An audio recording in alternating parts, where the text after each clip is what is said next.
Hello all, welcome to మీ Lohitha daily logs. ఈరోజు video ఏంటో అనుకుంటున్నారా? బాలామృతంతో దూదులు లాంటి దోశలండి. చాలా మంది చిన్నారులకు పిండి డైరెక్ట్గా పెట్టడం వల్ల వాళ్ళకైతే డైజెషన్ సరిగా అవ్వక స్టమక్ పెయిన్ అండ్ మోషన్స్ అయితే అవుతున్నాయి. అలా అవ్వకుండా ఇలా ట్రై చేసి ఒకసారి అయితే చూడండి. మన వీడియోలోకి వెళ్ళే ముందు మన ఛానల్ని ఫస్ట్ టైం యూజ్ చేసినట్లయితే ప్లీజ్ సబ్స్క్రైబ్ చేసుకోండి. వీడియో నచ్చితే లైక్ చేయండి.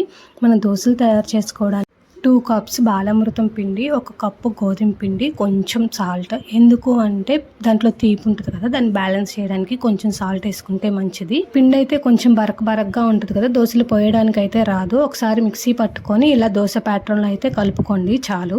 ఇక దోశలు వేయడానికి ఇలా మందాటి ప్యాన్ తీసుకొని, చిన్నారులకు పెట్టేది కదా, ఆయిల్ మ్యాక్సిమం అవాయిడ్ చేస్తే మంచిది. వీలైనంత వరకు నెయ్యి అయితే యూస్ చేయండి. నేనైతే పాపకు పెట్టేదని చెప్పేసి నెయ్యే వాడాను. ఇక్కడ అయితే గుర్తుపెట్టుకోండి, దోశ మొత్తం లో ఫ్లేమ్లోనే కాలాలి. ఎందుకు అంటే హై ఫ్లేమ్ పెట్టాము అంటే కాలడం అయితే కాలిద్ది కానీ లోపలైతే ఉడకదు. దానివల్ల పిల్లలకైతే ప్రాబ్లం అవుతుంది. సో చిన్న మంట పెట్టుకొని దోశ అటు ఇటు తిప్పుతూ కాల్చుకోండి. ఇలానే అన్నిదైతే ప్రిపేర్ చేసేసుకోండి. చూసారా దోశలు ఎంత చక్కగా వచ్చాయో? ప్యాన్ కంటుకోకుండా ఇలా చేయడం వల్ల. మెయిన్ గోధుమ పిండి అయితే వేయండి, ఖచ్చితంగా అయితే అంటుకోకుండా వస్తాయి. మీకు ఇంకా బాలామృతంతో ఏమన్నా రెసిపీస్ కావాలి అంటే కమెంట్ సెక్షన్లో కమెంట్ చేయండి.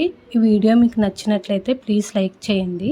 ఇంకా మన ఛానల్ ఎవరైనా సబ్స్క్రైబ్ చేసుకోకుంటే త్వరగా వెళ్ళి చేసేసుకోండి. అందరికీ బాయ్ బాయ్.